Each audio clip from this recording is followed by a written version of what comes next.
भटकने पर हो गई मजबूर। और कौन हो गई? आरती। आरती हो गई दर दर भटकने पर मजबूर। एक अकेली औरत अकेले जिंदगी कैसे गुजार सकती है, ये आरती का कहना है। ठीक है दोस्तों, एक अकेली औरत अकेली जिंदगी कैसे गुजार सकती है, आरती का ये कहना है कि मैं दर दर भटक रही हूँ, मैं अकेली जिंदगी कैसे गुजारूंगी। तो तुम्हें पहले सोचना चाहिए था ना, ये बात पहले सोचना चाहिए ना। जो तुम की हो ना उसका फल मिल रहा है तुम्हें।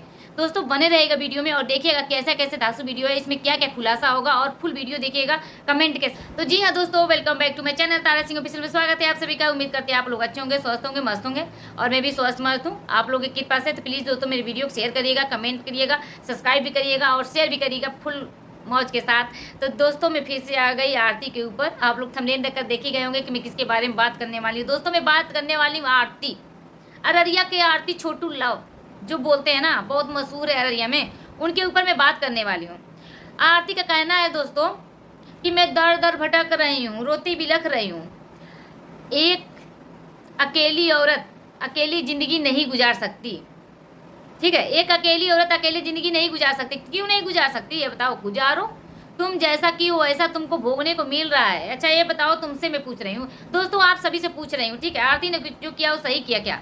एकदम गलत किया। अपने ऊपर पड़ा है, अपना पति छोड़कर गया है तो इतना लग रहा है। आज अपने भाई को सजा दिलवाई थी, उसकी भाभी अकेली थी, तब नहीं इसको लगा कि हाँ वो कैसे जिंदगी गुजारेगी, उसका बेटा भी था। हाँ, अपने बाप को जेल कराया तो नहीं समझी कि हाँ मेरी माँ कैसे जिंदगी गुजारेगी अकेली।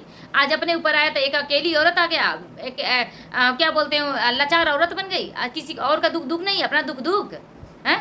अपने ऊपर पड़ा तो लाचार औरत बन गई, एक अकेली और जिंदगी नहीं गुजार सकती, मैं दर दर भटक रही हूँ ये हुए। अरे तुम यही सोचती कि मेरी भी एक भाभी है, वो भी अकेले कैसे रहेगी, कैसे उसका परिवार चलेगा। ठीक है, अपने भाई को जेल भेजने से पहले और अपने बाप को जेल भेजी थी ना, तो सोचना चाहिए था अपने माँ को कैसे, माँ कैसे रहेगी। वो भी तो औरत है, वो भी तो जिंदगी कैसे अकेले गुजारेगी। एक बूढ़ी दादी है, अरे अपने चलो अपनी माँ का नहीं सोचती, अपने भाभी का नहीं, एक दादी का तो सोचती जो लाठी लेकर चलती है, कैसे खाएगी कैसे पिएगी। वो भी तो एक औरत है, अपने पे गुजर रहा है तो आज तुमको ये दिख रहा। और बहुत अच्छा किया, ठीक है, पहले ही तुम्हारे साथ हो जाना चाहता, लेकिन वो जो क्या बोलते हैं उसको, जो मनु है ना, ठीक है, वो अपने भाई का बदला ले रहा था। एक देखो मैं बता दूं आरती, तुम्हें भी और सब अपने सब्सक्राइबर लोग को भी और सबको बता दूं दोस्तों कि देखिए, अगर शादी भी होता है ना, शादी होता है जब तक बच्चे नहीं है ना तब तक आदमी फ्री रहता है, कहीं भी जा सकता है, ये जान लो आप। अगर बच्चे, एक बच्चा भी हो गया ना, चाहे बेटा चाहे बेटी, तब आदमी मजबूर हो जाता है उसी घर में रहने पे, उसी के करने पे। तो यही आर्थिक संग हुआ है। ठीक है, पहले क्यों मनु उसका देख रेख करता, उसके पापा क्यों देख रेख करते थे। एक बेटा हो जाए आर्थिक मजबूरी में रहेगी, इतना शासक करेंगे, इतना शासक है। कोई भी अपने बेटे का वो जैसे देहांत नहीं भूलेगा दोस्तों। ठीक है, तो उसके माँ बाप ने ही किया ना, तो ये लोग बदला काट लिए, हो गया। अब एक बेटी हुई है, कहाँ लेकर जाओगी। एक दोस्तों में एक रील देखी थी, रील साथ आया, छोटा मोटा रील था, फेसबुक पे ही था कि यूट्यूब पे मैं नहीं जानती थी, मैं बता दूं, एक झलक देखी थी जिसमें एक बेचारी औरत बोल रही है कि आज अपने पे गुजरा तो समझ आ गया, जैसे उसने किया है वैसे ही भुगतेगी वो।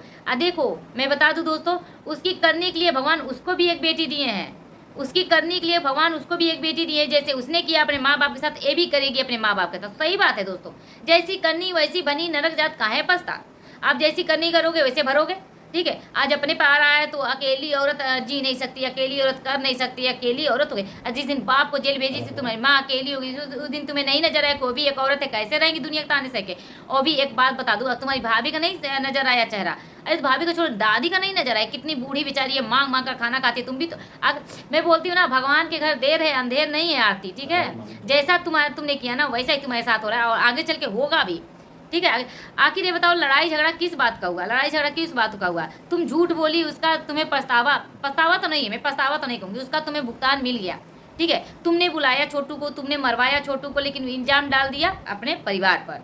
यही गलती किया तुमने। अगर उस समय बोली होती कि नहीं मैंने बुलाया था इसलिए, ओके, तुमने झूठ बोला कि भाभी ने बुलाया था मरवाने के लिए, करवाने के लिए, वो करवाने के लिए, तो तुम गई ना, घर की नहीं रही ना घाट की रही। ठीक है, तुम चाहती ना उस समय, तुम चाहती ना तो अपने परिवार का इज्जत बचाती।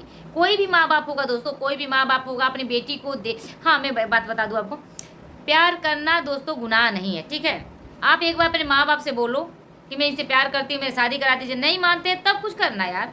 अगर वो बंदा मान गए, बंद कर दिए, तो क्या ऐसा करना। कोई भी, मैं बता दूँ, कोई भी माँ बाप हो या भाई बहन हो, कोई भी अगर अपनी बेटी को किसी और के साथ देखेगा तो बौखलाएगा ही, उसको पिट्टी करेगा ही, ये जान लो आप। तो ठीक है, यहाँ तक तो ठीक था कि मारे पीटे वो लोग किए, ठीक है, गलती से उसका निधन भी हो गया। इतना मारे, इतना पीटे, मान लीजिए गुस्से में पीट भी दिए। एक बात बताऊं, किसी को कोई हक नहीं है किसी को पीटने का, लेकिन गुस्सा बहुत खराब चीज़ होता है दोस्तों।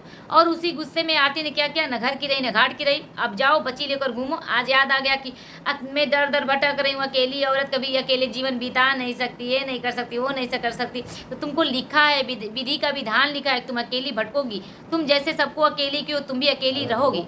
ठीक है, और तुम्हारे ससुर और पति के द्वारा ही ये सब होगा। ठीक है, तो जिसके ऊपर तुम गमान करती थी ना, मेरा साथ कभी नहीं छोड़ेंगे, कभी नहीं करेंगे, वो लोग मौके का इंतजार कर रहे थे। मुझसे पूछो, मैं बताती हूँ, वो लोग मौके का इंतजार कर रहे थे कि एक बेटी हो, इसके बाद इसको देखो क्या करते हैं। आज तुम कितना रो रही हो, पता नहीं रो भी रही हो कि क्या बोलते हैं, पता नहीं क्या पोत कर रोआ जाता है, वो कर रही हो, तो पता नहीं आखिर व्यू के लिए कर रही है। आजकल व्यू का खेला बहुत चल गया है दोस्तों। व्यू के लिए ना इतना इतना नाटक हो रहा है।